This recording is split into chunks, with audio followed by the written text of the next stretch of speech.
Assalamualaikum warahmatullahi wabarakatuh. Apa kabar Sobat Disway? Bertemu saya kembali, Devi Alamsyah, di program Good Time Disway Kaltim. Kali ini saya mau bahas soal Prusda Kaltim. Prusda Kaltim yang saat ini lagi banyak ramai diperbincangkan karena kalau tidak salah ini lagi proses seleksi pimpinannya atau dirut ya bahasanya begitu. Kebetulan saya sudah mengundang Bapak Firnadi Ihsan. Apa kabar Pak Firnadi? Sehat? Alhamdulillah sehat. Nah, Pak Firnadi ini sekarang Komisi 2 ya? Anggota Komisi 2. Anggota Komisi 2 DPRD Kaltim. Komisi 2 ini kalau saya tidak salah itu yang membidangi ekonomi ya, termasuk juga Prusda ada di keuangan gitu ya. Ya, dan Prusda itu bagian dari yang diawasi ya harusnya ya, atau laporannya masuk ke Komisi 2 ya? Ya begitu. Begitu kira-kira ya. Nah, saya kemarin tertarik menggunakan Pak Firnadi setelah saya terus terang kita baca di berita nomor 1 kaltim.disway.id, masih grupnya Disway Kaltim online-nya. Nah, itu ada statement yang banyak menarik gitu dari Pak Firnadi ini. Walaupun Pak Firnadi baru di Kaltim tapi statementnya menarik gitu bagi kita karena kan di situ ada nyampein kalau nggak salah banyak ada beberapa persoalan kenapa Prusda menjadi tidak cepat lah bahasanya begitu. Halusnya kan tidak cepat dalam berkembang gitu ya. Nah, tentu begini Pak Firnadi, saya ini kan juga beberapa lama ya, termasuk juga dulu sempat pernah podcast dengan MBS ya, sebelum yang direktur yang sekarang, sebelumnya. Terus juga dengan MMP, terus kita juga pernah liputan terkait dengan Prusda. Itu kan hampir rata-rata persoalannya setiap tahun atau setiap periode ya itu sama.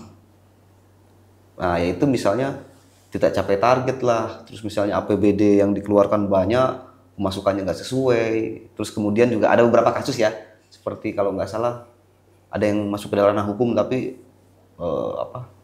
pengurus yang lama gitu ya, pengurus yang lama gitu. Nah, sebetulnya menurut Pak Firnadi yang mungkin di DPR lebih paham ya persoalannya, karena ada diskusinya mereka langsung melapor atau misalnya bisa dipanggil lah sama DPR terkait dengan persoalan apa sih yang menjadi kendala persoalan utama ya basic di Prusda Kaltim sehingga mungkin lambat berkembang lah bahasanya begitu. Karena kan kalau kita lihat dari sisi kami kita kalau melihat harusnya Prusda ini kan cepat berkembangnya karena regulasinya menguntungkan mereka. Ini kan punya mestinya kan, karena kan ini perusahaan punya pemerintah. Artinya kalau misalnya ikut taruhlah lelang atau apapun mungkin bisa jadi diprioritaskan karena apa? Ini jelas gini gitu. Tapi faktanya tidak seindah bayangan gitu, seperti harapan kami. Tentu kan kami mungkin sebagai warga Kaltim pingin Prusda itu bisa menyumbang APBD besar atau bahkan mungkin Kaltim bisa separuhnya APBD itu bisa di Prusda, kan itu luar biasa gitu. Nah, kira-kira seperti apa gambaran dari Pak Firnadi terkait dengan apa sih persoalan yang mendasar dulu di Prusda ini? Ya, jadi pertama saya ini baru ya di Komisi 2 di Provinsi Kalimantan Timur. Tentu dalam proses ini saya juga masih terus mengumpulkan informasi, mempelajari bagaimana posisi Prusda atau perseroda kita yang ada di Kalimantan Timur ini. Jadi memang dulu di kabupaten saya punya juga di komisi yang sama, walaupun di Kukar. Iya, di Kukar juga begitu. Tapi sampai sekarang saya memang menyatakan bahwa saya bukan pebisnis juga, bukan ahli ekonomi. Jadi mungkin harapannya sekarang posisi saya lebih pada mandat rakyat di mana saya harus mengawasi saja ya. Lebih banyak mungkin nanti akhirnya jadi harapan masyarakat harusnya begini loh. Harapan kita gitu. Jadi memang kalau kita lihat Prusda ini kan, ini kalau ngomongin Prusda berarti ada satu mindset lama sebenarnya ketika disebut Prusda karena memang dia itu produk lama. Karena produk yang terbaru mestinya kita menyebutnya Perseroda. Perseroda. Oke, nah ini mungkin banyak. Nah, ini yang pertama terkait tata kelola. Tata kelola ini kan mulai dari awal proses pembentukan, instrumen-instrumen lembaga usahanya, ya kan.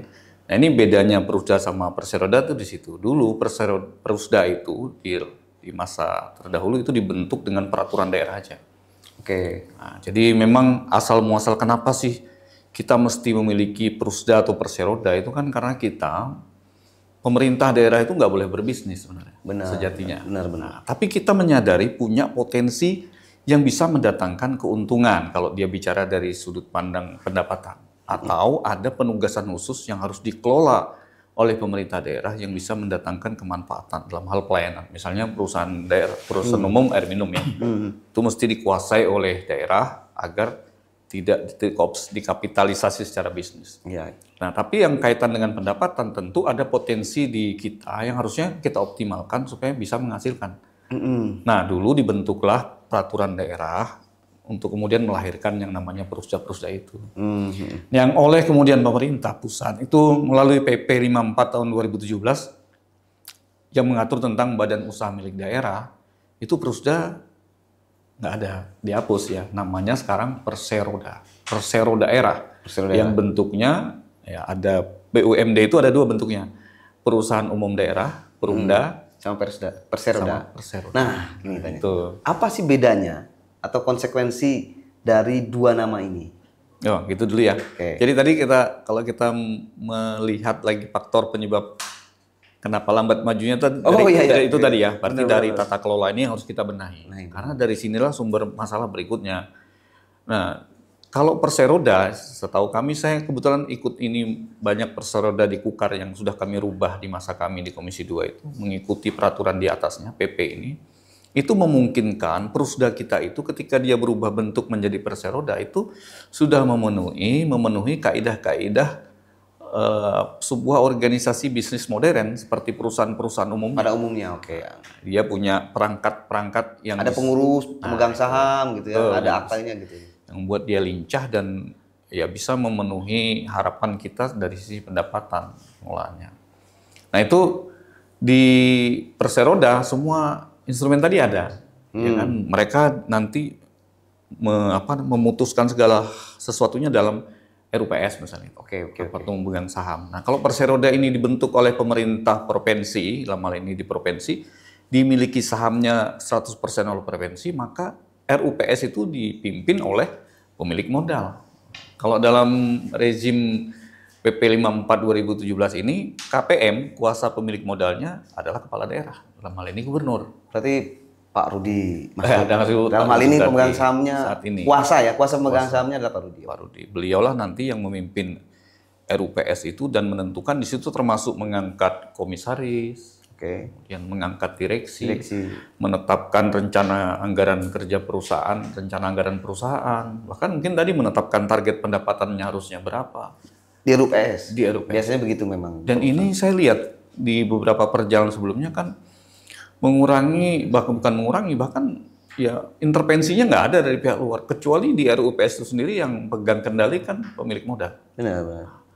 Termasuk kita nih ngawasi sebenarnya kan, kita mengawasi target saja, kenapa tidak tercapai atau ada potensi yang hilang dan sebagainya. Tapi masuk ke dalam ruang bisnisnya itu sebenarnya haknya gubernur dalam hal ini pemegang saham. sebagai pemegang saham.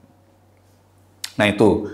Nah, jadi gimana lanjutnya nih? Jadi kendala pertama adalah soal tata kelola kelembagaan tadi dari yang lama Prusda menjadi Perseroda. Nah, Prusda ini yang bermasalah menurut Pak Purnadi. Iya, Prusda itu kan dari tata kelolanya kan. Ketidakjelasan di situ. Instrumen pengelola dari perusahaan ini kan jadi nggak jelas. Itu dasar utama yang bikin masalah. Terbitnya PP 54 itu kan mengatur supaya itu. Nah, berikutnya kalau orang mengatakan usaha itu perusahaan ini nggak bisa menghasilkan, kenapa? Nggak ada modal katanya. Nah, padahal tadi katanya mesti perusahaan daerah. Maka di PP 54 2017 disebutkan bahwa modal itu bisa pertama dapatnya dari penyertaan modal daerah. Nah, ini kan kita bisa sisihkan bagian dari pendapatan asli daerah, pendapatan daerah kita dalam APBD disisihkan untuk disertakan kepada Perseroda kita. Nah, ini yang jadi semacam PR turunan ya. Itu dari dulu penyertaan modalnya biasanya sudah di awal ya. Di awal bikin dikasih penyertaan modal, penyertaan modalnya hilang, rugi dan sebagainya. Itu jadi beban terus bagi Perseroda sekarang. Sampai sekarang pun tetap jadi beban ya. Jadi maksud apa beban lama itu karena dari terus sudah bermasalah, Iya. uangnya nggak ada, misalnya ya, ini kasarnya begitu. Begitu ke sudah repot lagi. Nah, itu kan stigmanya masih tetap melekat. Nah, akhirnya gitu. Maka perlu kebijakan di sana, misalnya bisnis ini memang perlu harus melihat porsinya seperti apa penyertaan modal di masa lalu dengan bagaimana core bisnis sekarang ketika dia sudah menjadi perseroda. Itu mungkin ada mekanisme-mekanisme dalam bisnis yang bisa lebih cair untuk memberikan integritas pada lembaga bisnis baru ini. Okay. Nah, itu yang pertama penyertaan modal. Kok bicara modal? Yang kedua adalah pinjaman. Sebagaimana lembaga bisnis modern, perusahaan bisnis yang ada itu kan orang biasanya menggunakan jasa perbankan. Iya. Kita punya Bankaltim. Rata-rata begitu. Seluruh. Itu sumber modal Bankaltim adalah uang kita juga, APBD di situ. Kenapa Perusda kita tidak memanfaatkan Bankaltim? Karena harusnya sama perusahaan daerah, masa nggak disupport gitu ya? Nah kan, tapi prinsip perbankan kan juga berjalan di Bankaltim. Dia bukan perusahaan milik kita terus kita bisa gunakan seenaknya. Tapi dia mengeluarkan modal pinjaman berdasarkan prinsip-prinsip perbankan. Misalnya ada kolateralnya, ada jaminannya nggak ini Perusda, kemampuannya roda ini. Kemampuan bayarnya bagaimana? Ya. Nah itu yang menyebabkan kemudian ketika dulu di masa saya pernah bilang bahwa misalnya ada penyelesaian aset-aset, ada mungkin ya aset-aset yang belum diserahkan kepada perseroda kita. Kenapa itu penting? Karena perseroda daerah sebagai sebuah entitas bisnis sendiri itu mesti memiliki jaminan kalau dia mau melakukan pinjaman. Kalau ini gedungnya pinjam, kantor pemerintah misalnya. Punya pemerintah. Menjadikan jaminan. Kan tidak bisa. Jadi masalah lagi kan. Tapi nanti sebelum kesana kita akan bahas. Berarti tadi yang saya coba serap itu adalah satu memang perusahaan kelembagaan tadi ya. Yang kedua permodalan. Nah, ada lagi nggak terkait misalnya yang menjadi kendala sebetulnya Perusda nggak? SDM-nya. SDM-nya. SDM seperti apa? Ya kalau sekarang kan kita terbuka, sekarang ada seleksi misalnya. Ini bagus nih. Pak Gubernur selaku pemilik perusahaan, dalam hal ini sebagai pemerintah kita memfasilitasi seleksi untuk direksi ya, berbagai jabatan yang dibutuhkan. Artinya itu adalah upaya untuk menghadirkan SDM yang berkualitas dalam mengelola ini. Kami dulu di Kukar sempat ikut sebelum penyertaan modal itu kita biasanya dari pihak BPKAD menunjuk pihak ketiga yang profesional di lembaga perguruan tinggi misalnya untuk menilai apakah penyertaan modal ini layak apa tidak diberikan. Misalnya kita mau kasih penyertaan modal sesuai ajuan dari direksi 15 miliar. Pernah terjadi dalam kejadian itu saya pernah mendengar analisisnya dari pihak ketiga. Ternyata direktur yang membuat proposal bisnis ini, SDM yang membuat proposal bisnis para direksi itu hanya mampu menjalankan bisnis dengan nilai 500 juta. Spek usahanya dan kemampuannya dia kenapa harus dikasih 15 miliar. Nah, berarti apa? Ya itu tadi ini betul-betul pengelola SDM pengelola itu penting. Dia memang punya kompetensi dalam bisnis. Ya. Akhirnya kita juga tutup mata lah. Sering stigma itu dilekatkan ke Perusda perseroda seolah-olah itu titipannya pejabat ya. Ya apa itu udah pejabat apa ya? Iya gitu. Dukung-dukungan. Kita nggak sebut-nyebut nama ini kan. Iya. Kadang dilekatkan begitu. Tapi saya yakin di era sekarang dengan tuntutan juga keterbukaan, masyarakat ingin mendapatkan kejelasan tentang pendapatan, ini adalah ruang yang tidak bisa lagi diisi sembarangan. SDM kita harus profesional, memang dia pengelola bisnis yang handal, bahkan orang-orang itu bisa didapatkan dari orang yang memang sudah berpengalaman di tempat-tempat lain. Benar. Geser direktur sana pindah sini. Coba Bang di hire kayak main bola ya, ditransfer gitu ya. Transfer dari luar negeri ya. Kelolakan. Tapi kalau memang benar punya kemampuan dan sudah terbukti apa salahnya kan? Salahnya gitu. Oke, jadi kan yang ketiga adalah SDM ya. SDM. Misalnya mungkin tadi bahasanya mungkin kurang profesional lah gitu kan bahasanya mungkin gitu ya. Tidak sesuai dengan ininya. Tapi kan setahu saya dulu ya, dari dulu mungkin periodenya nggak tahu Pak Awang ya, Pak Awang, Pak Isran itu kan sudah ada seleksi kayaknya. Seleksi ada ya? Sudah seleksi. Jadi kalau misalnya, kan ibaratnya proses seleksi ini harusnya kan mengejawantahkan terkait SDM nih. Karena apa? Harus seleksi. Gitu. Karena kan udah seleksi berarti kan ini benar-benar orang yang mampu. Nah, tapi ya saya nggak tahu nih perkembangannya, mungkin Pak Gunandi bisa cerita. Hasil seleksi itu apakah sekarang hasilnya juga bagus? Kan ini mungkin sudah 5 tahun kah atau 10 tahun gitu.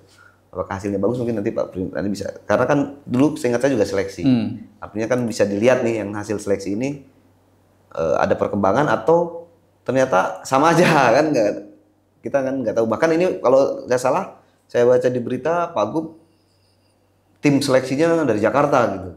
Artinya kan harusnya ini yang benar-benar terpilih tidak kaleng-kaleng nih, karena tim seleksinya juga dari Jakarta benar-benar. Ada lagi nggak selain 3 ini permasalahan berikutnya yang membuat lambat berkembang? Yang terakhir saya kira kan terkait dengan potensi bisnis ya. Potensi bisnis yang dilakukan. Yang dilakukan. Apakah benar-benar potensial atau visible atau enggak? Nah, itu dia. Itu menurut Pak Gunandi banyak yang justru tidak potensial atau gimana? Tadi kan harapan kita kan mestinya karena kita punya daerah, punya sumber daya alam luar biasa, banyak sekali bisnis-bisnis yang menurut pandangan masyarakat, kenapa enggak ngelola ini? Harusnya punya ya kan. Tapi seringkali kita memang mungkin belum sampai ke sana atau memang ya seperti apa? Kadang saya melihat misalnya kita punya aset terlantar, Rusda deh katanya. Giliran aset terlantar, Rusda gitu. Nah, jadi beban, bebannya kasihan juga. Sudah mau bisnis bagus, satu bisnis tambahin lagi yang nggak bermasalah misalnya, kan jadi repot. Artinya penentuan core bisnisnya itu juga harus dicek ya. Jangan boro-boro Rusda dikasih yang sakit-sakit. Iya, oh ini lagi sakit, coba Rusda dikurus gitu. Akhirnya udah bisa benahi sakit lagi gitu. Mengganggu kinerja gitu bisnisnya. Ya benar. Bukan memperbaiki malah akhirnya sakit lagi gitu, tambah sakit. Ada lagi? Baru 4 nih. Cukup deh. Cukup. Soalnya kalau banyak tambah banyak pertanyaannya. Gitu. Oke, Pak, saya dari yang pertama ini soal kelembagaan. Tadi kan sudah yang terbaru ini tahun 2017 ya? Itu 2018 aturan baru. 2017 ya. 2017. Nah, itu dari Prusda ke Perseroda. Nah, sekarang ini apakah kelembagaan dari Prusda di Kaltim ini, Prusda Kaltim ada berapa? 10 ya? 8 ya. 8 ya. Nah, itu 8. Semuanya sudah Perseroda atau belum? Sejauh kami dalami ya, ini informasi yang saya dapatkan dari TA juga, ini baru kita cek-cek. Karena baru rapat berapa kali dengan Perseroda ini, baru pemaparan awal. Kalau Kaltim Utara itu memang dia PT sudah. Sudah PT, artinya udah. Bahkan lebih awal sebelum adanya PP 54 dia sudah PT. Dan memang Bank Kaltim ini yang karena dia langsung di bawah OJK ya. Dan BI juga kan. Diikat dengan aturan khusus di luar kendali kita juga barangkali di beberapa bagian. Makanya dia selamat ya, bagus lumayan lah ya. Dan dia penyumbang PAD terbesar kita ya di lokal. BPD, Kemudian MBS itu sudah Perseroda. MBS. Nah, kan Pak Gub juga berharap banyak di MBS. Sepertinya kita punya alur pelayaran yang kayaknya Karyango ya? Iya, Karyango dia punya Karyango kayaknya MBS kalau nggak salah. KKT itu ada sahamnya MBS sama Pelindo. Kalau nggak salah. Iya, dia bikin KKT itu, Karyango Kaltim Terminal. Itu juga kami sempat ke sana kemarin, bagus, ada profit. Kemudian dia ngelola juga yang di Jakarta, Hotel Blue Sky Pandurata ya. Itu ini sekarang bagus. Dulu kan sempat bermasalah itu Pandurata katanya, kan dia sempat, tapi sekarang udah bagus ya, profit. Iya, ini lagi kan, karena ini bisnis memang kadang kami nih hadir dengan hak pengawasannya itu kan memang harus punya ilmu mengawasi juga nih. Bisnis itu kadang memerlukan waktu ya. Betul. Nah itu yang Pak Komisaris dan Pak pemilik saham tahulah kapan dia ditetapkan ini masanya untuk memulai, masanya untuk memanen tuh mereka punya hitung-hitungannya ya kan, BP-nya kapan. Ini kalau sekarang seperti yang terakhir itu kan, itu aset, dulunya bukan hotel kan awalnya? Kayaknya dulu itu beli aset apa gitu yang itu gedung rumah atau apa gitu ya. Ini kayaknya ini punya Kaltim itu ya?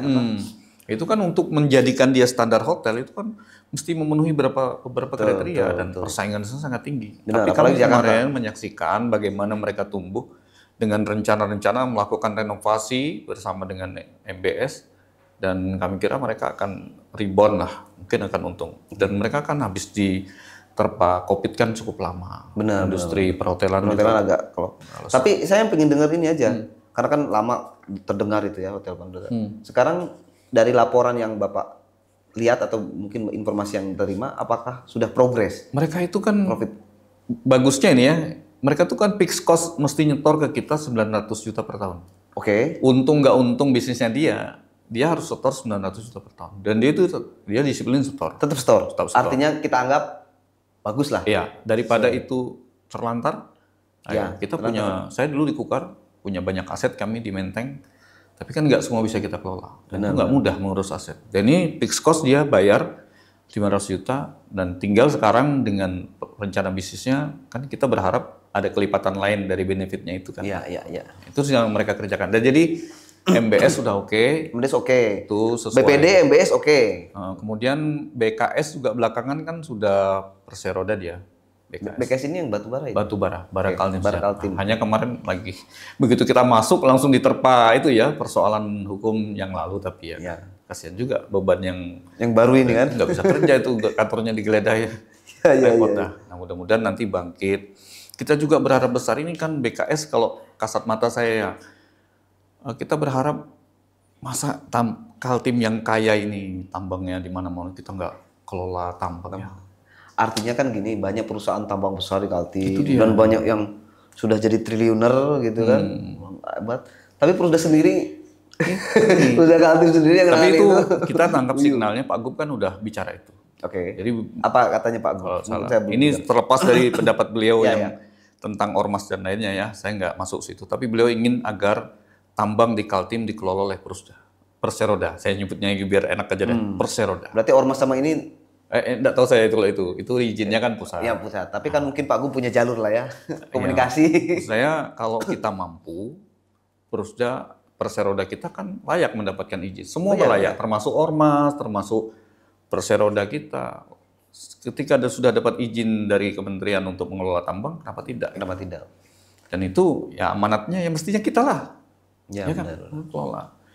Sehingga kalau istilah orang jangan ngepi aja gitu. Kita kebagian ininya ya, debu-debunya ya. Enggak itu. Oke, jadi memang harapannya sama sebetulnya, dari mungkin masyarakat pada umumnya juga sama bahwa Kaltim bisa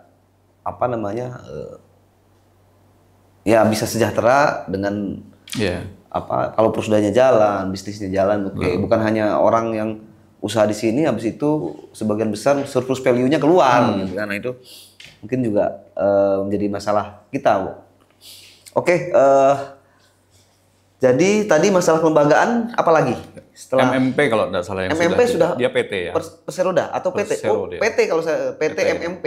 Dibentuk memang tuntutannya PT karena Pertamina kan. Ya, karena dia mengelola bagi hasil. Oh, berarti MMP sudah ya? Itu kan karena tuntutan pihak. Artinya di PT kan ini bukan hanya semata-mata inisiatif, tapi karena memang ya harus PT.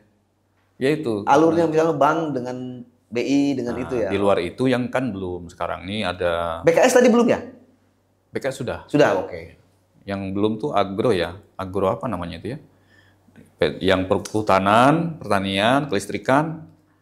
Nah, itu belum itu. Belum. Tapi dari yang belum ini lapornya atau rapotnya itu gimana? Bagus? Ada yang nggak bagus. Kuning atau merah? Ada yang nggak bagus. Ada yang merah. Saya kurang bisa spesifik, tapi kalau tidak salah di antara yang kita sebutkan ini belum laba ya. Belum laba. Sebut-sebutnya belum laba.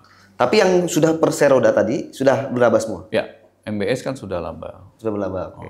MMP kan dapat bagi hasil kita ya kan. Kemudian Bang Kaltim sudah pasti. Sudah pasti kalau Bang Kaltim kan. Oke. Berarti ada yang ini yang belum ya, yang tadi belum Perseroda. Tapi gini Pak, ini kan saya nggak tahu ya, karena kan kita sering dengar ya dari DPR, Komisi 2 dalam hal ini, terus dari pengamat, gitu, terus dari pihak gubernuran ya, bukan gubernur ya, misalnya gubernuran terkait dengan perform dari Prusda atau Perseroda, gitu. Prusda atau Perseroda karena dua-duanya masih ada ini, dua-duanya masih ada. Nah, itu kan yang mengemuka di publik adalah semua apa namanya tidak mencapai target, bukan semua ya, banyak yang tidak mencapai target. Yang kedua, anggaran yang selalu diulang-ulang kan itu kan, anggaran APBD yang masuk ke mereka ke penyertaan modal sekian, tapi baliknya sekian.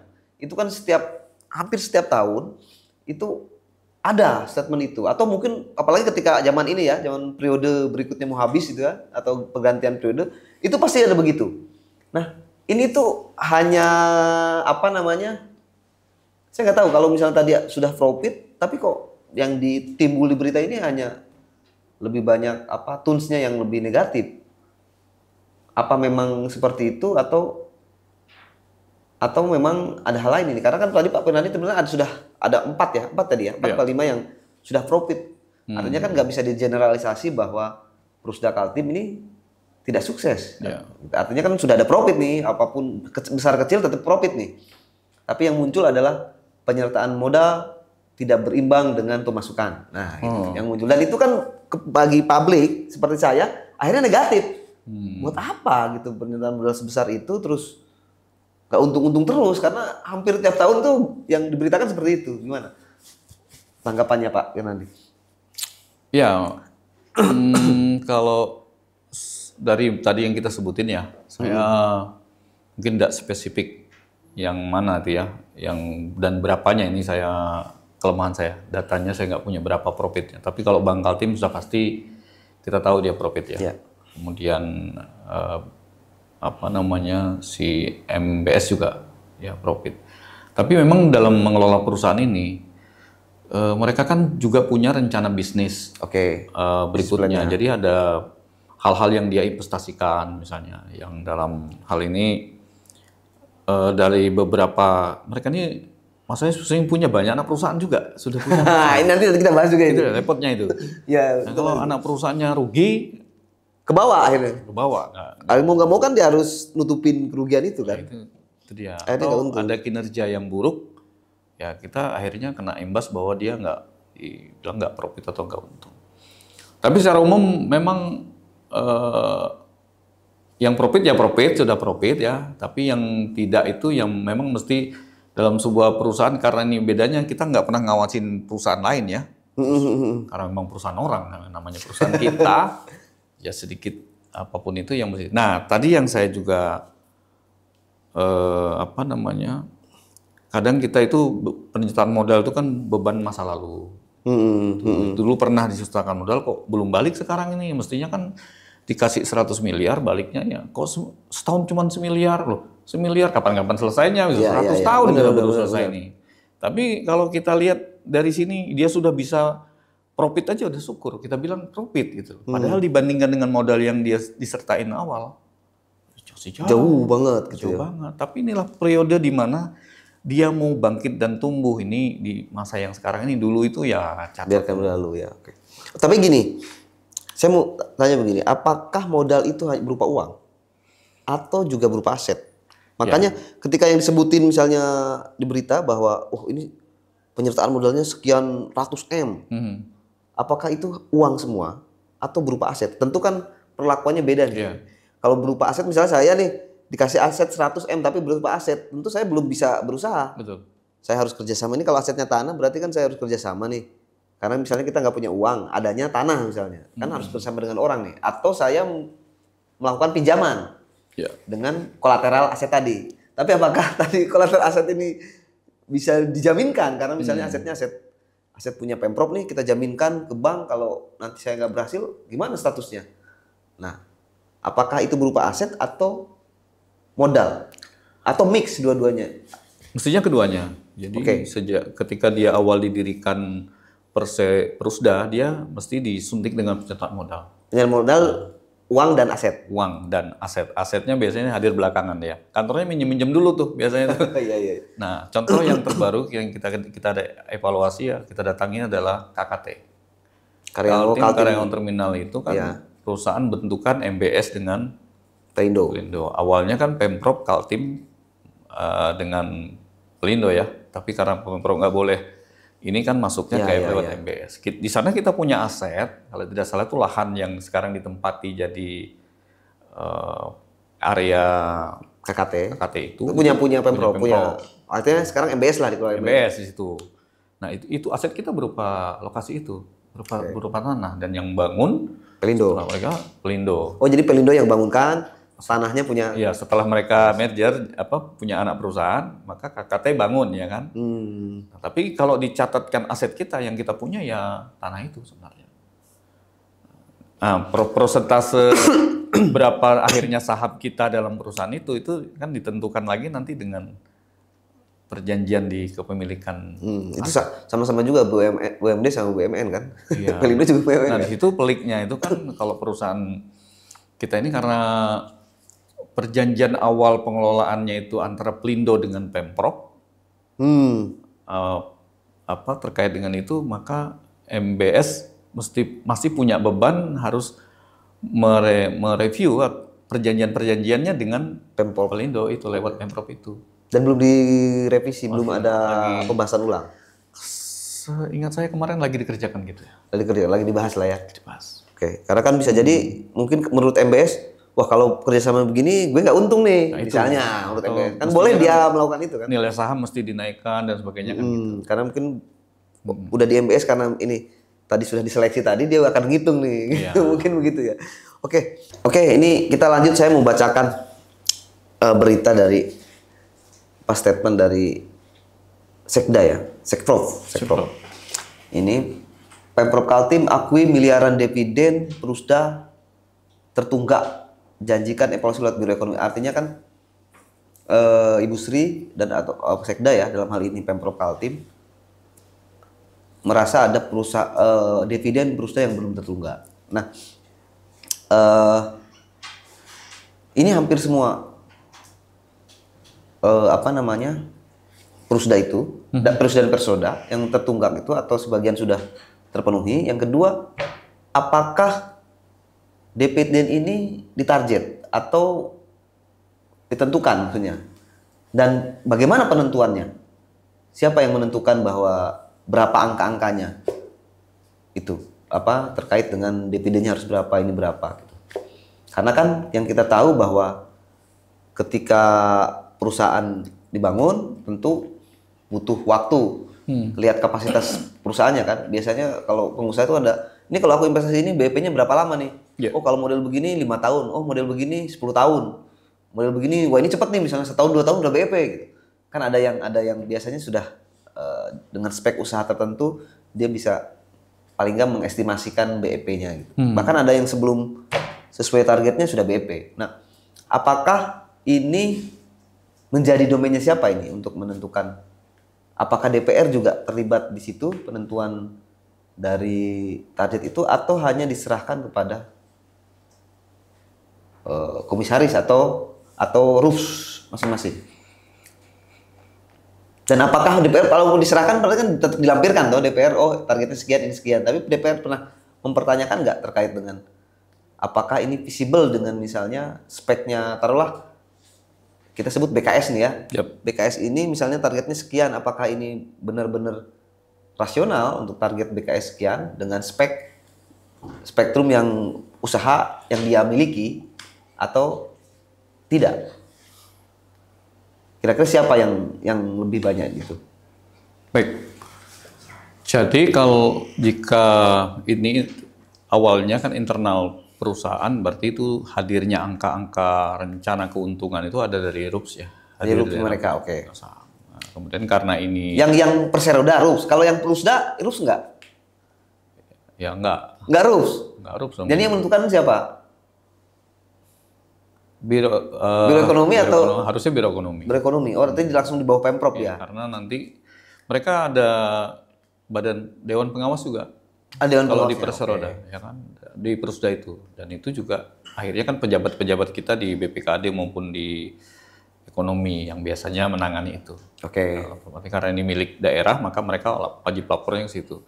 Dalam penentuan bagaimana menyusun pendapatan, Sekda kan dia mengkoordinir Badan Pendapatan dan Aset Daerah, BPKD, Bapenda, untuk kemudian merumuskan pendapatan dari sektor mana saja yang akan jadi sumber pendapatan tahun ini.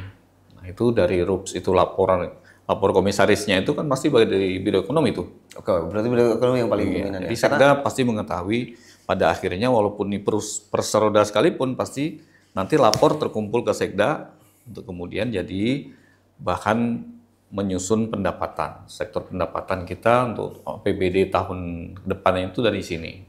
Nah DPR di mana? DPR itu pada giliran berikutnya ke dalam rapat penyusunan anggaran, DPR kan pemerintah daerah ketika menyusun rencana kerja pemerintah daerah itu menyebutkan pendapatan kita di target sekian. Nah, acuannya ke situ ya, DPR. Oke. Hasil susunan dia dilaporkan ke DPR, dibahas dalam pembahasan bersama Badan Anggaran, tim anggaran pemerintah daerah menyampaikan itu dan kita Komisi 2 itu biasanya ditugasi oleh pimpinan dalam hal ini Banggar untuk mendalami potensi-potensi dia, benarkah bisakah di target ini tercapai? Oh, dibahas gitu ya? Harusnya begitu ya. Oke. Tapi kami kan karena di periode ini kami baru akan membahas tuh yang 2026 kan. Oh 2026, malah yang 2026 ya, yang 2026. Sebelumnya ya, yang berikutnya akan datang ya. Yang akan datang. Ini kan nanti sebentar kita RKPD, baru nanti ada rapat Badan Anggaran untuk membahas itu. Nanti kita lihat berapa proyeksi pendapat yang diajukan pemerintah dari sumber-sumber termasuk nanti dari Perusda maupun Perseroda kita. Oke. Jadi gini, ya kita nggak apa-apa kan kalau nanti ini periode yang sekarang, paling nggak kan harapan kami tentu untuk periode berikutnya lebih baik lah kan gitu. Iya. Nah, begini Pak, karena saya amati kenapa saya tadi garis bawahi terkait dengan tunggakan Perusda gitu soal dividen. Ini jangan-jangan yang salah targetnya. Karena di perusahaan itu, misalnya targetnya nggak rasional kan nggak mungkin perusahaan bisa, Perusda bisa berkembang. Contoh begini, saya dapat cerita dan sekarang udah jadi orang sukses ya. Dulu kan saya waktu sempat wartawan banyak bahas soal migas, ekonomi gitu ya. Sempat beberapa kali wawancara dengan dulu itu Darmawan Prasojo. Darmawan Prasojo sekarang itu kalau saya terakhir saya tahu di Rut PLN. Yeah. Tapi sebelumnya itu dia sekolah di Amerika, habis itu pulang ke Indonesia itu karena dia di Amerika itu dianggap salah satu beberapa kali tulisannya di majalah atau di koran lokal Amerika itu muncul, dia dianggap sebagai pakar migas lah gitu. Nah pulang ke Indonesia itu dia cerita. Nah kebetulan saya sempat wawancara tuh ngobrol bareng ngopi. Nah ternyata dia begini, kenapa Pertamina sama Petronas, ini contoh nih saya cerita ya. Pertamina sama Petronas itu belakangan tapi bisa lebih berkembang. Nah, salah satunya adalah karena Pertamina itu hanya 5% dari revenue keuntungannya yang balik lagi buat perusahaannya. Artinya sebagian besar itu masuk ke dalam postur APBN. Balik ke APBN. Sehingga dia nggak bisa berkembang. Dari 5% itu buat apa? Dalam mengembangkan perusahaan. Gitu. Nah, ada juga saya diperkuat tulisannya Pak Dahlan Iskan, ya founder kita, itu juga sama. Karena dia sempat menjadi Menteri BUMN nih. Pertamina ini harus tetap mau nggak mau jadinya harus ngisi postur APBN karena kalau nggak bisa repot juga nih karena misalnya kalau postur APBN nggak masuk atau nggak sesuai dengan ini lebih gawat gitu ya kan bahasanya kan gitu. Nah disitulah memang akhirnya tidak bisa berkembang dengan seperti Petronas yang cepat dan akhirnya Petronas dulu tidak dibebankan soal APBD tapi sekarang mereka yang support besar terhadap APBD-nya Malaysia gitu. Nah dari kasus ini saya baca jangan-jangan ini ya, jangan-jangan ya. Ini salah target gitu. Saya nggak tahu nih karena kan kita hanya baca kan karena sering diumumkan itu aja atau mungkin targetnya yang salah. Misalnya kemampuannya 100 juta memberi tapi di target 200 juta. Ini kan pasti tidak akan berkembang perusahaannya. Nah, apakah nanti dalam penyusunan itu DPR juga diinformasikan atau diberi hak untuk meneliti sejauh mana sih sebetulnya itu misalnya ketika ini speknya paling 100 juta tadi itu ya tapi dibebani misalnya target 200 juta kan pasti kalang kabut ini sehebat apapun dirinya pasti berkukus gitu ya tapi kalau misalnya oke, ini dilihat penghasilannya rata-rata 200 juta oke kamu targetnya separuh aja deh 500 juta lah ya mungkin dia akan leluasa tentu kan masih ada 100 juta yang dia spare untuk pengembangan ini logika umum sih logika umum. Kira-kira seperti apa gambaran untuk di DPR dan mungkin proyeksi ke depan Pak Pinanda sebagai pemegang mandat rakyat, itu bagaimana yang akan dilakukan? Jadi saya ikut bertanya juga ini jadinya. Jadi baru timbul pertanyaan. Jadi tapi memang harapan kita ya dengan mengikuti pola tata kelola yang baik tadi kan setiap pendapatan di sumber-sumber yang dikelola melalui yang ada di dalamnya dana pemerintah daerah, dana rakyat itu kan semua audit. Audit. Berarti BPK. Terakhir BPK. Kalau di perusahaan Sebelum BPK ada lagi? Sebelum RUPS misalnya pendapatan itu kan ada auditor independen biasanya. Audit independen. Untuk menyatakan bahwa perusahaan ini untungnya sekian, ruginya sekian, untuk dilaporkan ke dalam RUPS. Tapi itu dilaporkan ke DPR nggak? Belum sampai situ ya. Kami di tahap yang lainnya. Nah, setelah itu ketika dia audited kemudian jadi pendapatan yang terlaporkan, kemudian ada pembagiannya biasanya sekian persen yang disetor ke kas daerah, sekian persen yang digunakan untuk pengembangan lagi untuk bisnis dan sebagainya. Nah, maka ketika Bu Sekda tadi dalam berita itu menyampaikan ada dividen tertunggak, itu saya yakin juga bukan pendapat pribadi beliau, tapi itu hasil dari sebuah audit. Kalau di sini BPK berarti ini. Benar. Karena setahu saya memang Persda itu diaudit juga oleh BPK. Ya, benar-benar. Nah, jadi kalau itu tertunggak, ya berarti memang belum kan? Apa nggak ditagih gitu ya? Itu misalnya. Tapi kan gini, kenapa kalau ini statement baru, mungkin oh iya benar. Tapi kan gini, ini kan statementnya sering. Dari dulu ya? Dari dulu. Oh. Bahwa ini terunggak. Kan kalau Bapak, ya mungkin kebetulan karena saya di media kadang sering baca, kan, ngamati. Dari dulu ya? Kok dari dulu ini begini-begini saja? Jangan-jangan gitu. Yang salah itu bukan perusahaan yang nggak nyampe, jangan salah target yang salah. Enggak. Karena kan terus berulang-ulang. Kayak kemarin saya juga bercandaan ini Pak di warung kopi dengan teman-teman. Ada beberapa juga wartawan. Saya cerita begini, ini kalau Persda ini disuapi terus dalam bentuk anggaran. Karena kita ini dalam pengertian taruhlah awam ya. Disuapi terus uang, terus nggak berhasil. Ganti periode disuapin uang lagi, nggak berhasil. Ganti periode disuapin uang lagi, nggak berhasil. Kalau terus-terusan disuapin uang, jangan-jangan yang salah bukan pengurusnya, jangan yang salah adalah yang ngasih uang. Itu kan percandaan gitu ya kan? Karena kalau misalnya ini sudah kita kasih penyertaan modal nggak berhasil, besoknya lagi ganti orang ya, nggak berhasil lagi, ganti orang lagi nggak berhasil lagi, berarti kan yang salah jangan-jangan yang ngasih, bukan yang ngurus ini. Ya mungkin Pak Pirnani mengerti ya akan itu. Nah ini juga begitu, artinya jangan-jangan kalau misalnya dividen nggak terima, jangan-jangan yang dievaluasi adalah targetnya. Tapi sampai di pernyataan bahwa itu adalah dividen, berarti itu kan sesuatu yang memang sudah ada, sudah real pendapatan. Cuman belum diserahkan kan? Jadi ini persoalannya belum diserahkan aja. Nah, itu tadi beritanya kayaknya begitu. Ya, belum diserahkan. Di sini bilang dividen. Ketika dia sudah jadi dividen, berarti kan hak kita, pendapatan yang sudah di. Iya benar. Pemprov Kaltim akui miliaran dividen Persda tertunggak. Berarti mereka nggak bayar. Benar. Apa yang harus kita lakukan untuk para penunggak? Tagih. Pakai debt collector. Ormas. Oke, berarti ini sebetulnya uang yang diidentifikasi sudah ada di perusahaan itu, tapi belum disetor. Iya, gitu. Saya juga mendengar saya nggak persisnya. Ada juga yang terkait dividen itu sudah dinyatakan dividen, tapi masih dikaitkan dengan kerjasama dengan pihak ketiga ya. Masih gantung ini. Dananya itu yang belum masuk ke Persda, sehingga belum disetorkan ke kas daerah. Misalnya, itu juga ada. Pihak ketiganya belum nyetor ke Persda dan Perserodanya belum nyetor ke. Oke. Tapi itu sudah dinyatakan memang pendapatan milik kita. Oh, artinya ini sudah ada ya. Sudah teridentifikasi jadi pendapatan. Harusnya begitu. Kecuali kalau itu laporannya fiktif ya. Tapi itu kan kita ya audit lah, semua nih audit kok sudah. Oke. Nah, DPR tadi di ujungnya itu kan kita tiap tahun membaca LKPJ, laporan kerja pemerintah daerah, laporan keuangan LKPJ. LKP. Saya nggak paham. Bapak yang harusnya paham. Keterangan pertanggungjawaban kepala daerah itu kan memuat item-item kegiatan-kegiatan yang pada akhirnya kan LPJ-nya itu kalau dia terkait keuangan menunggu hasil audit BPK. Berarti DPR itu nanti kita pakai data paling akhirnya BPK dan Bu Sri selaku Sekda paling paham itu ketika beliau udah bilang itu dividen, saya yakin itu memang audit. Sudah ada.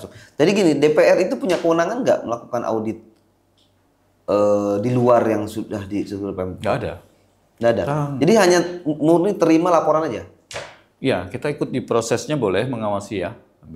Biasanya tugas pimpinan begitu, tolong kalau nggak ada abu-abu, tolong dipanggil, dirapatkan, didiskusikan seperti apa, rapat dengar pendapat dengan pihak mitra, didalami, laporkan lagi. Tapi kita memang nggak punya hak untuk mengirim auditor untuk memberikan sampai ke situ.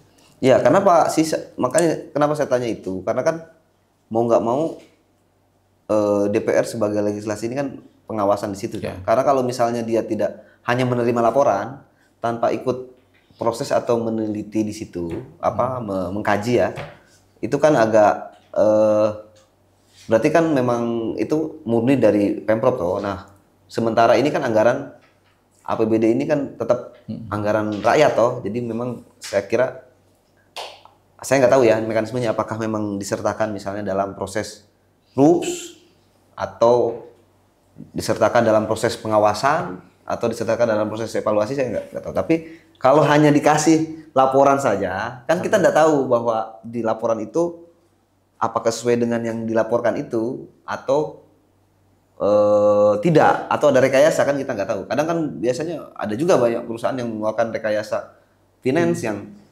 supaya tetap bisa bertahan gitu, bisa dipercaya, oh ya bagus ini, tapi kalau rekayasa gitu. Makanya itu yang saya tanyakan, apakah prosesnya itu bisa nggak masuk ke ranah dalam pengertian mengecek audit itu? Ya nggak ada. Nggak ada sama sekali. Instrumen untuk mengauditnya nggak ada. Bahkan kita ibaratnya kan memang Dewan nggak punya kemampuan audit. Terus meng-hire pihak ketiga mengaudit juga nggak. Kan nggak. Nggak ada budgetingnya atau nggak dialokasikan? Memang nggak sampai ke situ saya kira kewenangannya. Tapi kita dalam proses pengawasan harian ya, kerja bersama dengan mitra kerja, taruhlah ini sebutlah Perseroda ya.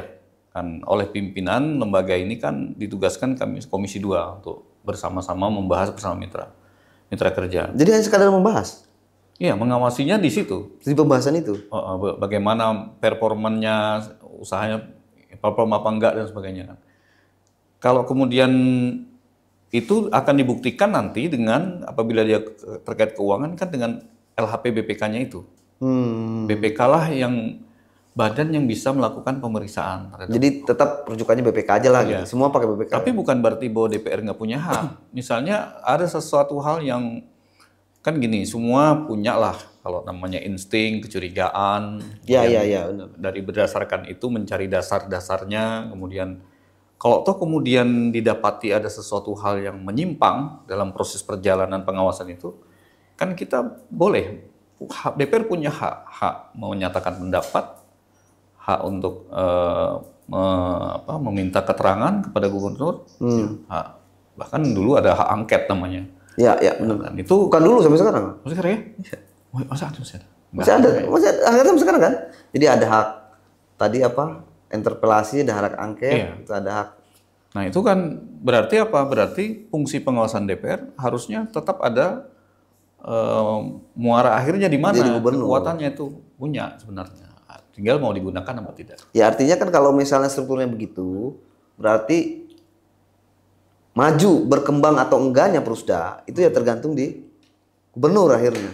Kalau di proses itu artinya DPR sebetulnya, loh itu kan gubernur. Nah DPR yang akhirnya gubernur kan begitu.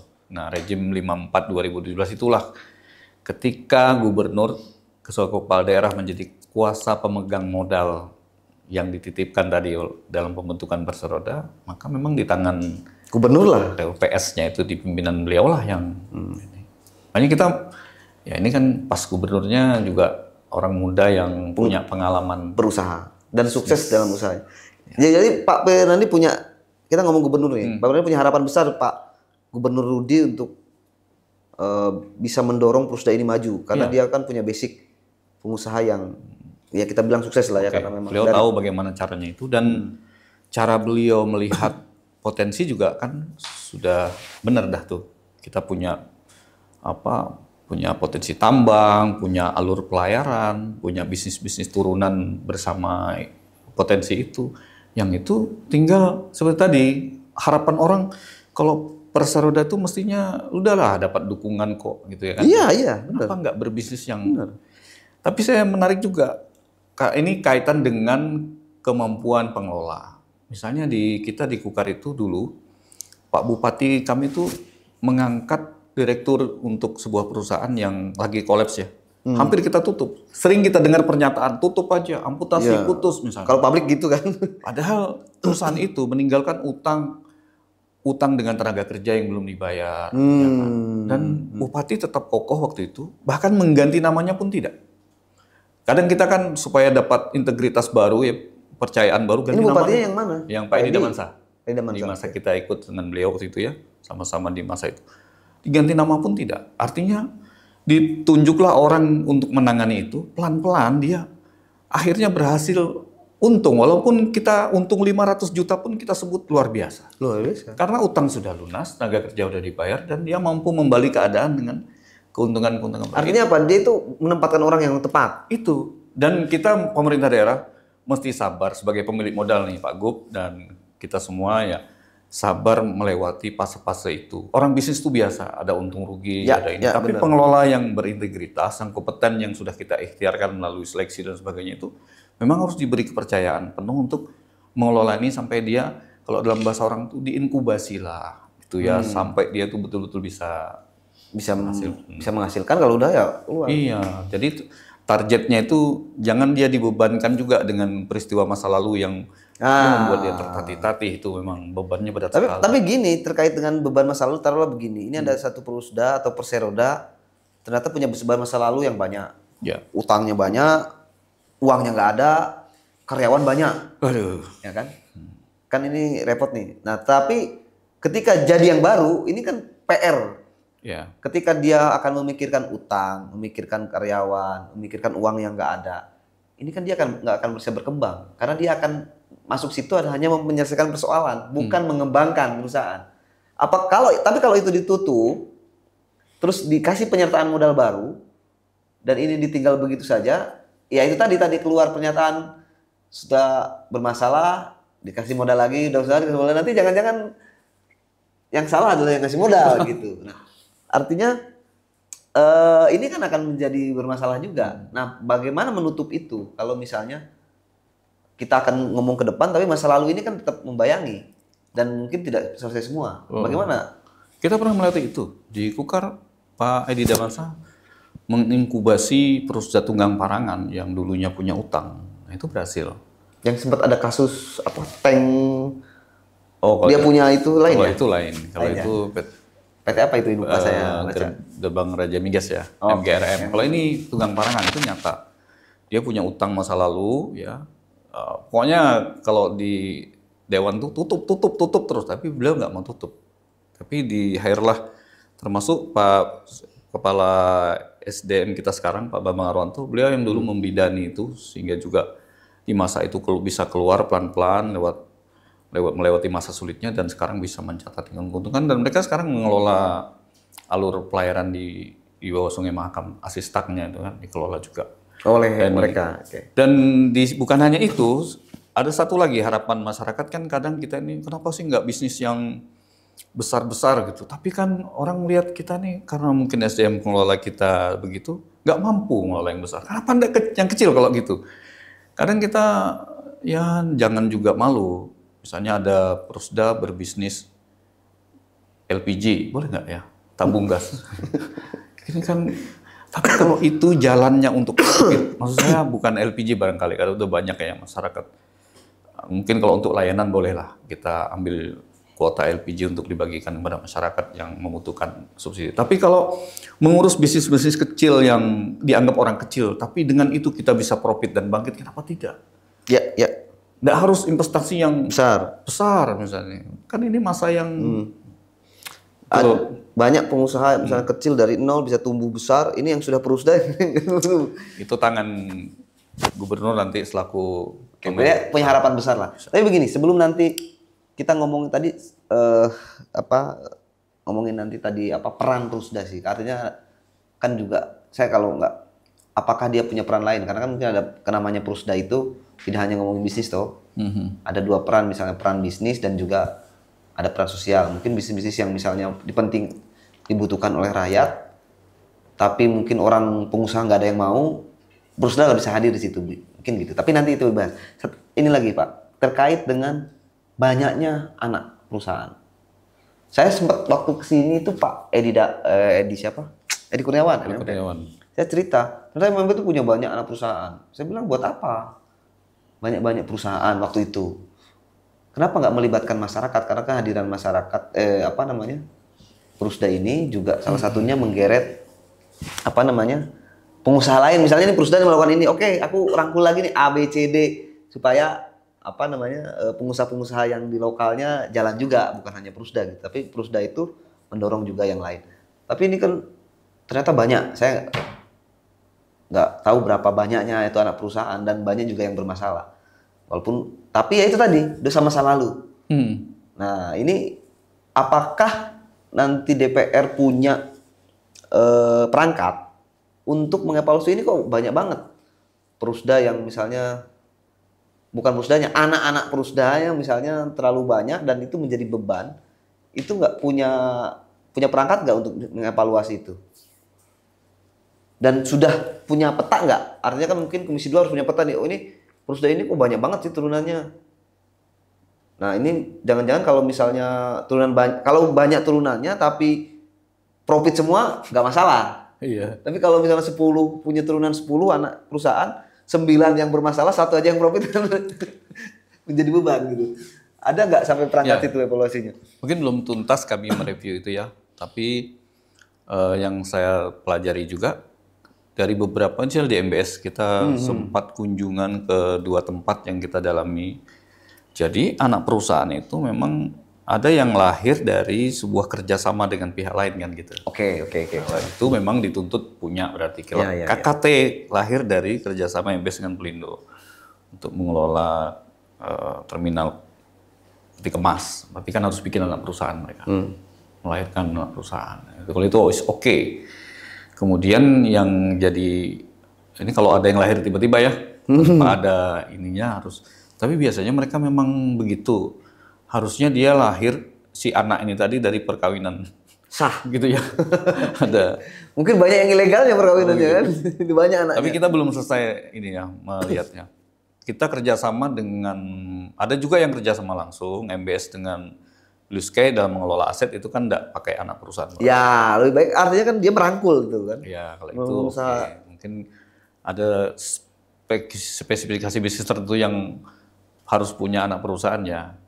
Tapi tidak menutup kemungkinan juga kalau dalam review kita nanti ada sesuatu yang membebani. Tapi mudah-mudahan ini kan karena kalau kita semua benahi tata kelolanya dalam RUPS mereka nanti memang harusnya itu jadi beban kemudian ditutup ya tutup anak perusahaan. Iya benar. Jadi jangan sampai tidak usah sampai ke DPR dari situ. Harusnya RUPS ya. Berarti berharap ke Pak Rudi lagi ya. Iya, itulah. Karena ini lama ini tata kelola. Gubernur banyak yang berharap ini. Kan tata kelola ini harus diperbaiki dan kompeten orang-orangnya yang menangani. Ya benar. Oke, jadi kembali lagi ke Pak Gubernur untuk bisa membenahi itu. Dengan experience-nya beliau harusnya bisa lebih maju. Bentar. Jadi begini, ada tadi kita sudah bahas soal modal dan ternyata juga banyak anak perusahaan tadi ya. Nah, anak perusahaan ini gitu ya, apakah pernah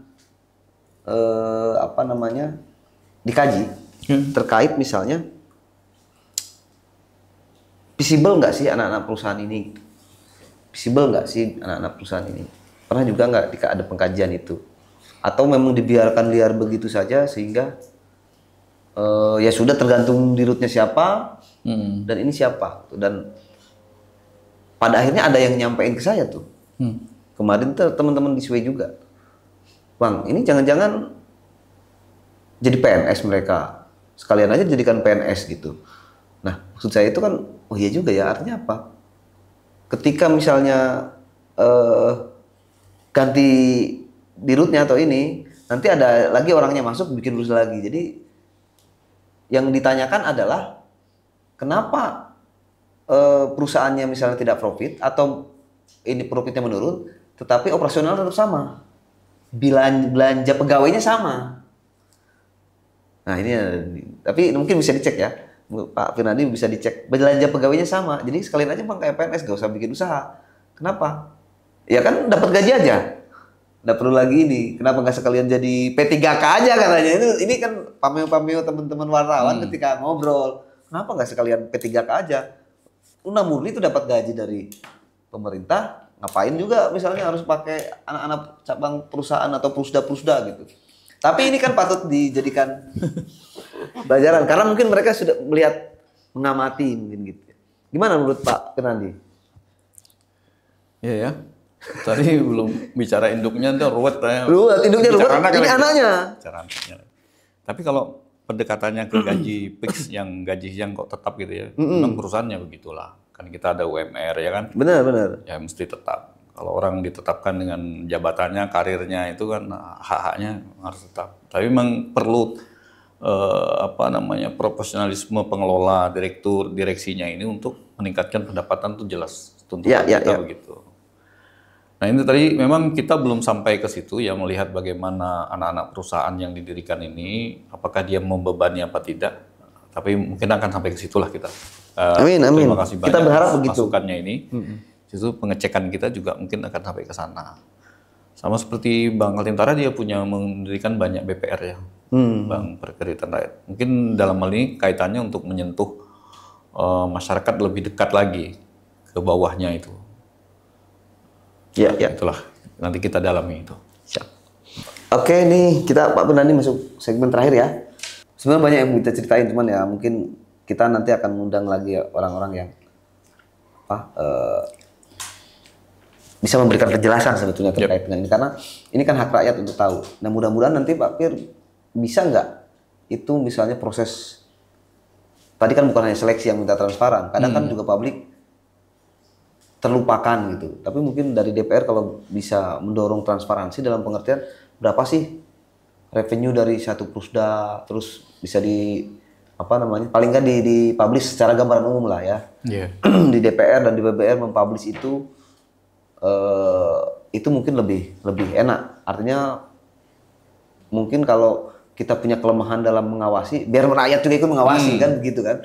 Nah, media mungkin juga bisa ikut mengawasi, kenapa sih gitu. Jadi saya kira kita berharap sih DPR bisa mendorong transparansinya di proses-proses pengambilan kebijakan, rules-nya, paling nggak gambaran umumnya. Mungkin ada yang detail-detail yang tidak perlu dipublish ya jangan, tapi mungkin gambaran umum misalnya bagaimana targetnya, revenue-nya, terus domainnya itu mungkin bisa lebih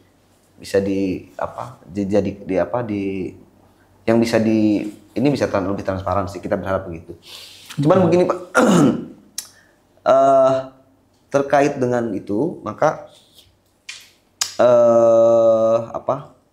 kita kan juga harus melihat ya apakah Prusda dan Persroda itu boleh serampangan atau semaunya tadi ya untuk menentukan core bisnis, atau memang punya aturan tersendiri. Misalnya begini loh, tadi Bapak Firnadi cerita nih, boleh nggak kita ini jualan gas? Nah, itu boleh nggak? Tapi kalau sekarang ada BUMD, kok Pertamina kan jualan Pertagas ya? Apa sih Pertamina itu? Ada Pertamina Patraniaga gitu. Yang itu kan BUMN, sama sebetulnya kan karakternya dengan BUMD. Nah, itu kan jualan gas. Bagaimana sih core bisnis yang boleh dan yang tidak boleh? Atau karena Persroda ini punya dua kaki dalam pengertian misalnya posisi bisnis, dan juga mungkin karena punya pemerintah harus ada fungsi sosial kemasyarakatan juga dong ya. Nah, apakah itu juga didorong untuk bisnis-bisnis tertentu? Misalnya taruhlah BBM di Kutai Kubar dan Mahulu langka nih. Nah, bagaimana Prusda itu bisa nggak masuk sana? Walaupun misalnya profitnya dikit, tapi yang penting sosialnya jalan deh gitu. Tapi tetap harus ada profit. Kalau nggak ada profit kan nggak bisa jalan. Nanti harus penyertaan modal. Tapi mungkin marginnya kecil gitu. Nah, gimana? Ada gambaran nggak terkait dengan? Terakhir regulasi untuk membuat Perseroda BUMD itu kan harus seizin Kementerian Dalam Negeri sekarang. Oh gitu. Jadi tidak semudah seperti dulu rejim Prusda asal perda dirikan. Oke. Tapi itu yang saya ikuti terakhir waktu meninggalkan Kukar ya, bahwa tidak semua izin harus ada izin dari Kementerian Dalam Negeri untuk membuat persyaratan baru, BUMD baru ya. Dan itu tentu dia akan melampirkan RPJMD potensi daerah. Oke. Nah, jadi BUMD kita hadir memang betul-betul berdasarkan kemampuan potensi yang kita miliki. Oke, jadi nggak sembarangan lah ya. Sembarangan. Tapi tadi yang kaitan penugasan khusus itu juga dimandatkan kan dalam PP 54 bahwa BUMD boleh mendapatkan penugasan khusus untuk kepentingan daerah kan. Termasuk tadi bentuknya perumda. Sekarang MBS dia menangani juga dalam layanannya itu LPG ya. Oh. Tapi itu dia operasi pasar. MBS atau MBS? MMP? MBS. Ini kan bersama nih, MMP kan migas juga. Ini MBS? Itu migas. Kalau ini yang LPG untuk layanan tabung gas. Oh, gitu. Enggak, karena khawatirnya kita malah antar Prusda ini rebut-rebutan lahan, bukannya sinergi. Nah, dalam pendiriannya dia sudah ditentukan kok, boleh. Ini kemana? Oh, MBS boleh, benar. Ya, dia ditugaskan untuk melayani itu operasi pasar apabila ada. Dan itu sudah berjalan? Udah berjalan. Oke. Dalam laporannya itu berjalan. Tapi memang itu bukan untuk profit atau layanan. Iya, benar. Karena kan itu. Jadi itu tadi. Jadi kalau kaitan dengan pembentukan perusahaan, apakah boleh serampangan sewenang-wenang kita bikin? Ya enggak. Itu memang mesti ada kajian-kajian. Nah, itu dari Kemendagri itu apa? Ada batasan-batasan nggak? Misalnya yang ini boleh, yang ini nggak boleh. Yang umumnya aja. Ada nggak? Misalnya tidak boleh bisnis retail yang kaitannya misalnya pasar karena akan mengganggu masyarakat misalnya. Contoh, saya belum baca nih, baru tahu dari Pak Fir nih kaitan dengan itu. Ada nggak regulasi khusus yang ini yang haram dan halal, yang haramnya ini, yang halalnya ini gitu? Koridornya ada nggak? Selama ini yang kita pelajari nggak ada larangannya ya sebenarnya. Kecuali yang bisnis-bisnis yang memang sudah diambil manajemennya oleh BUMN ya. Kayak Pertamina itu kan dia rantai pengelolaan penyaluran itu Patra Niaga. Jadi izin ini nggak pakai syarat apa tuh, hanya mengajukan izin dan Kemendagri akan menelaah itu. Iya, RPJMD kita potensi daerah. Oh, lebih ke potensi daerahnya. Jadi kalau di luar potensi belum tentu diizinkan. Boleh bikin Prusda ojol nggak? Nah, ini. Kalau saya, bagaimana bikin Prusda bukan ojol, Pak? Apa itu? Judol. Apa itu judul? Judi online. Oh, judul. Jelas itu bisa menyedot uang masyarakat, ya kan? Jangan. SDSB itu udah ditutup. Iya, kan saya ini sering pamer display ini nggak boleh ada teman-teman wartawan display yang judol. Kenapa? Itu kan selain membahayakan, bukan membahayakan ya, merusak dia. Kedua itu kan uangnya itu langsung tiba-tiba hilang, Pak. Diserap keluar. Kalau misalnya judinya sabung ayam ya, kita bagian memang nggak boleh kan misalnya. Tapi kan uang itu masih berputar di daerah. Di situ-situ aja. Artinya ada efek ekonominya. Judul ini Kak sudah merusak, tidak ada efek ekonominya. Bahkan kita tahu aplikasinya atau servernya atau yang punya atau di Kamboja. Itu uang itu sedot, Pak. Makanya ini parah. Nah, gimana kalau kita bikin judul tapi kita buat di sana, di Vietnam, di Kamboja, biar orang Vietnam yang judul lah. Kita menikmati uangnya. Ini bencana aja, Pak. Oke. Terakhir terkait dengan seleksi. Ini kan lagi proses seleksi dirut ya. Nah, DPR punya ini sendiri nggak? Kriteria sendiri nggak, dan itu atau menjadi kewenangan tim sel? Prosesnya mengawasi juga nggak? Enggak, saya kira. Kami komisi, saya tanya ke kawan-kawan di komisi apakah kita ada kaitan itu. Tidak ada. Kalau yang komisi informasi kemarin ada komisi 1 ya. Kalau yang ini tidak ada. Kemudian dari pimpinan juga tidak ada meminta kita untuk mendampingi itu proses. Berarti semua tergantung gubernur ya? Harus sepertinya begitu. Iya kan ya. Artinya ketika tim seleksi ini kan juga merekomendasikan orang-orang, tetap yang milih adalah di gubernur ya. Iya. Makanya semakin independen semakin baik sebenarnya. Kalau maksudnya semakin baik itu harusnya jangan gubernur gitu maksudnya. yang menentukan. Ya, kalau gubernur dalam PP kan sudah dia kan memang kuasa pemegang modal ya. Benar. Dia menentukan. Tapi Ya. apakah dengan tadi independen ini artinya Mestinya- harus di luar gubernur dong? Mestinya beliau punya keinginan seperti apa itu kan karena dia diamanati 5 tahun dipegang mandat itu. Kemudian dia tim seleksinya kan beliau juga yang tunjuk saya kira ya. Dan beliau pasti memandatkan kepada tim seleksi untuk memilih orang-orang sebagaimana Dia mau. visinya Artinya beliau. gubernur harusnya bukan milih orangnya, harusnya milih kriterianya. Itu dia. Tapi itu saya yakin lah. Nah, kalau jangan ditambahin DPR lagi. Kan DPR ini asli lembaga politik, ntar nitip-nitip orang lagi. Ray. Benar, saya setuju kalau itu. Saya setuju Susah kalau itu. kalau itu. Kalau dari sisi itunya saya setuju. Cuman dari pengawasannya kan tetap kita Iya. harus apa? Kasarnya begini, memerintah pertanggungjawaban DPRD untuk ngawasi itu kan begitu kasarnya tuh. Kasarnya. Betul juga. Kasarnya. Ini DPR kenapa nggak diawasi? Kan orang begitu tuh. Kan mekanisme kadang masyarakat awam nggak tahu. Iya. Tapi kan tahunya DPR kenapa nggak diawasi? Tapi kalau dilibatkan dalam hal itu dalam pengertian misalnya jadi tim sel, saya kira tadi itu takut ada titip-titipan kan? Saya setuju dengan itu karena lembaga politik. Ya kita paham aja ya. Oke, ini kan sejauh ini mungkin mengamati kan Bapak dari tim sel apa? Koridornya masih fine-fine aja ya. Maksudnya terkait dengan seleksi ini, karena kan saya lihat kalau ngomongin pengamat ini kan luar biasa ininya kan. Apa pernyataan-pernyataannya ya? Apakah seperti yang disampaikan oleh para pengamat itu, atau memang ada sisi lain terkait dengan seleksi ini? Ini tahapan seleksi administrasi sudah ya. Sudah ya. Jadi mereka yang lolos memang secara administratif memenuhi syarat. Nanti ini sudah tes juga kayaknya nih tahapannya.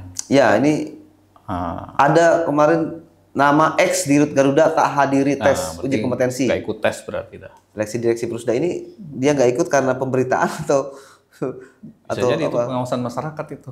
Artinya kan pengawasan tuh. Karena katanya ada X di Rut Prusda yang dianggap dalam petik tidak berhasil, terus ikut seleksi. Berarti sebetulnya menggiurkan juga ya.